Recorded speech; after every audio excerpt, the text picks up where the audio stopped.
সুপ্রিয় বন্ধুরা, আসসালামু আলাইকুম। আশা করি সকলে ভালো আছেন। আমরা আছি সাজেক ভ্যালি পাহাড়িকা রিসোর্টে। সাজেক ভ্যালির পাহাড়িকা রিসোর্ট মিড বাজেটের ভিতরে বেশ মানসম্মত একটি রিসোর্ট। তো দর্শক বন্ধুদের প্রথমেই বলে নিচ্ছি, পাহাড়িকা রিসোর্ট মিজোরাম ভিউয়ের জন্য বেস্ট একটি রিসোর্ট। এখন সকাল 6:30 বাজে।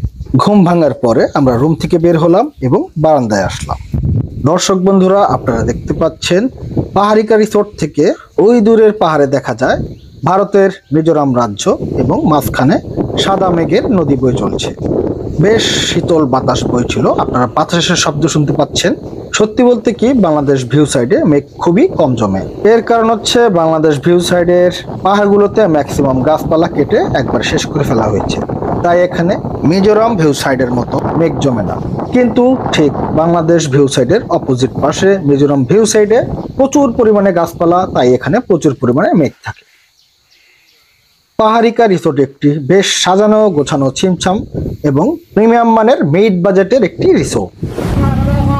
আমরা প্রথম দিন থেকেছি হিমালয় রিসোর্টে এবং বাংলাদেশ ভিউ দেখেছি।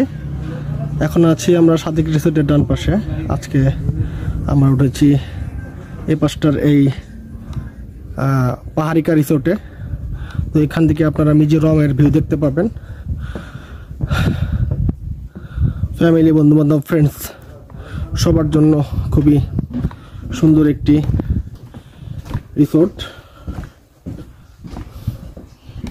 অসাধারণ অসাধারণ, দেখুন, মাশাআল্লাহ মাশাআল্লাহ। এই যে মিজোরামের খুব সুন্দর সুন্দর উঁচু পাহাড় পাচ্ছেন।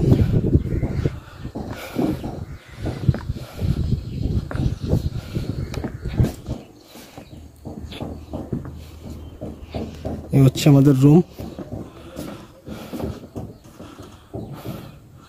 মোটামুটি প্রিমিয়াম।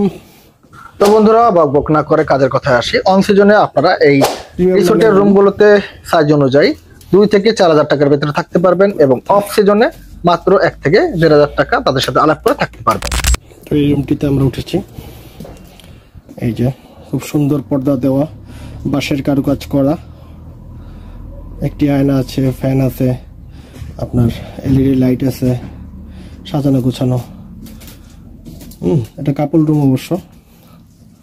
আমার ওয়াইফ আর আমি এখানে উঠেছি। খুবই সুন্দর। এখান থেকে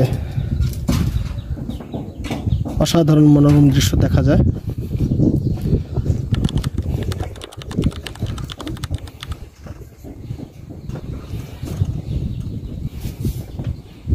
আশা করি সবাই এখানে আসবেন, এই পাহাড়িকা রিসোর্টে। সবাই ভালো থাকবেন। আল্লাহ হাফেজ।